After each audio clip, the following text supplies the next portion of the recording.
నమస్తే, welcome to TV 786. మైనార్టీల సంక్షేమమే మా లక్ష్యం. ముఖ్యమంత్రి చంద్రబాబు నాయుడు బుధవారం పోలవరం ప్రాజెక్టుకు చేరుకున్నారు. ఆయనకు పోలవరం ప్రాజెక్టు హెలీప్యాడ్ వద్ద మంత్రులు నిమ్మల రామానాయుడు, కొలుసు పార్థసారథి, స్థానిక ప్రజాప్రతినిధులు, అధికారులు స్వాగతం పలికారు. అంతకుముందు ఏరియల్ విజిట్ ద్వారా పోలవరం ప్రాజెక్టులో పనుల పురోగతిని సీఎం వీక్షించారు.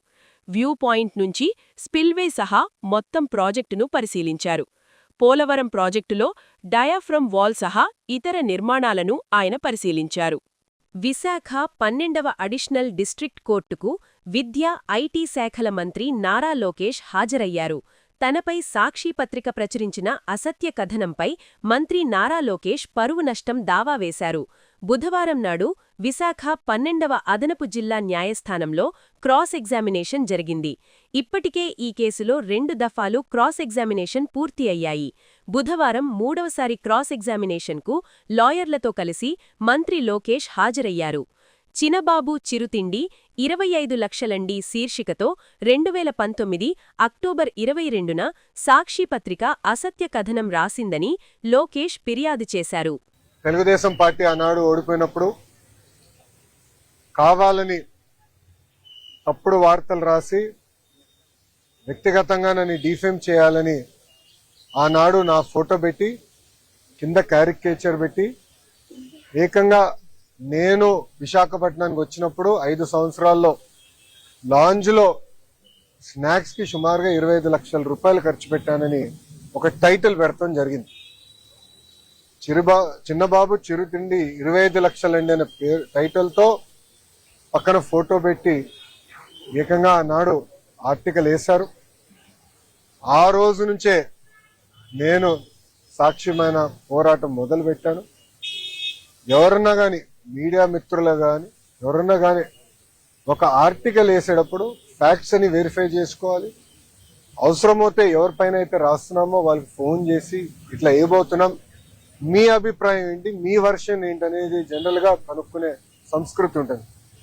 కానీ అలాంటిది ఏం చేయకుండా కావాలని నన్ను కించపరిచే విధంగా ఆ ఆర్టికల్ వేసి ఆ రోజు పబ్లిష్ చేస్తాం జరిగింది.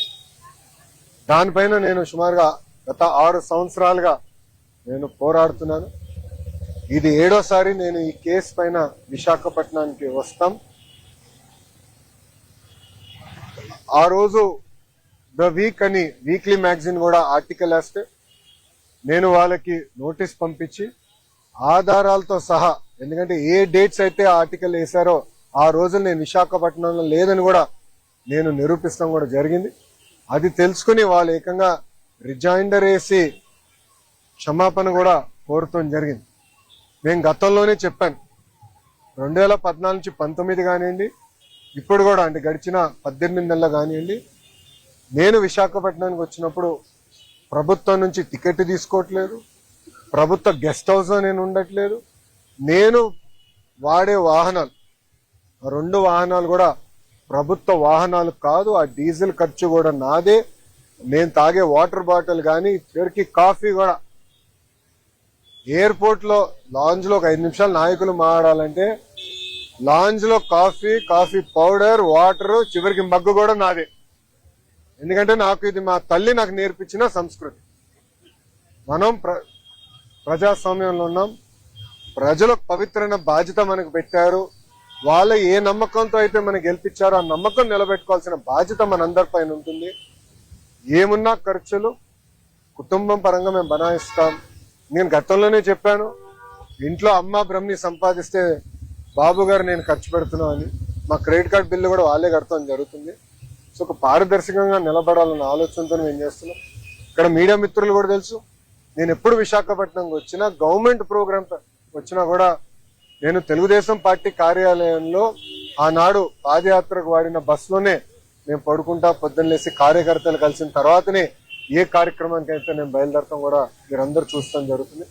గత ఏడాది మిర్చి సీజన్లో చాలా ఇబ్బందులు వచ్చాయని మంత్రి అచ్చెన్నాయుడు అన్నారు. ఆ సమస్యలను పరిష్కరించి ముందస్తు చర్యలు తీసుకోవడానికి సమీక్షా సమావేశాన్ని గుంటూరులో నిర్వహించారు. ప్రస్తుతం మిర్చి ధరలు ఆశాజనకంగా ఉన్నాయి. ఈ ఏడాది కోల్డ్ స్టోరేజ్లో పెట్టుకున్న మిర్చీకి రుణాలు ఇవ్వాలని సీఎం ఆదేశించినట్లు అచ్చెన్న తెలిపారు. అతి పెద్ద మిర్చి యార్డ్ గుంటూరు మిర్చి యార్డు డిసెంబర్ నుంచి ఆపరేషన్స్ ప్రారంభమవుతాయి. గత సంవత్సరం మనకి చాలా ఇబ్బందులు వచ్చాయి. ఈసారి ఆ ఇబ్బందులన్నీ అధిగమించడానికి గతసారి ఎక్కడెక్కడైతే సమస్యలు వచ్చాయో ఆ సమస్యలన్నీ పరిష్కరించాలి, ముందుగుండే అప్రమత్తంగా ఉండాలన్న ఉద్దేశంతోనే ఈరోజు ప్రత్యేకమైనటువంటి సమావేశం పెట్టాం. ఈ సమావేశం అందరూ కూడా అటెండ్ అయ్యారు.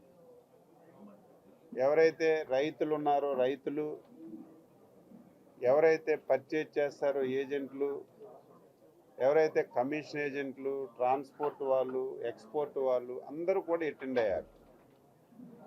వాళ్ళందరి అభిప్రాయాలు తీసుకున్నాం.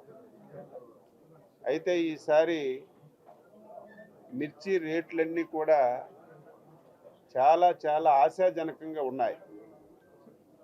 దీనికి రెండు కారణాలు. ఒకటి, గత సంవత్సరం విపరీతంగా మిర్చి పండించారు. మన దగ్గర ఒక అలవాటు ఏంటంటే, ఒక సంవత్సరం ఒక పంటకి రేటు బాగా వస్తే అందరూ అదే పంట మీదకి వచ్చి ప్రైసెస్లన్నీ కొని తెచ్చుకుంటున్నారు. ఈసారి ప్రభుత్వం, ముఖ్యమంత్రి గారు దీన్ని స్ట్రీమ్లైన్ చేయాలి. ఎంత పంట వేస్తే ధరలు బాగుంటాయి, ఏ పంట వేస్తే ధరలు బాగుంటాయి, ముందుగుండే రాష్ట్రాన్ని క్లస్టర్లుగా చేసి పంటలు వేసే విధానాన్ని ఫస్ట్ టైం మనం తీసుకొచ్చాం. గత సంవత్సరం అనుభవాలను దృష్టిలో పెట్టుకొని మిర్చి పంటను తగ్గించి ఆల్టర్నేటివ్ క్రాప్ని పెంచాలని చెప్పి డిపార్ట్మెంటు రైతులకి అవగాహన కల్పించడం వల్ల మనకి ఈ సంవత్సరం, గత సంవత్సరం 1,96,000 హెక్టార్లలో పండించినటువంటి మిర్చి పంట ఈ సంవత్సరం 1,06,000 మెట్రిక్ టన్నులకి తగ్గింది. అయితే గత సంవత్సరం ఏదైతే మిర్చి పండించారో ఆ రైతులందరూ కూడా కొంతమంది పత్తి ఆల్టర్నేటివ్గా ఎంచుకున్నారు, చాలామంది మొక్కజొన్న ఆల్టర్నేటివ్గా ఎంచుకోవడం వల్ల మనకి ఈరోజు మిర్చి పంట తగ్గింది. కొవ్వూరు గ్రామీణ్ బ్రిడ్జ్ వద్ద ట్రావెల్స్ బస్సు పూర్తిగా దగ్ధమం. ఖమ్మం నుంచి వైజాగ్ వెళ్తున్న ఆర్ఆర్ఆర్ ట్రావెల్స్ బస్సుగా గుర్తింపు. డ్రైవర్ అప్రమత్తమై 10 మంది ప్రయాణికులు సురక్షితం. షార్ట్ సర్క్యూట్ కారణంగా తెలుపుతున్న డ్రైవర్. ఇవి ఇప్పుడున్న అప్డేట్స్. మరిన్ని అప్డేట్స్ కోసం స్టే ట్యూన్డ్ విత్ టీవీ 786.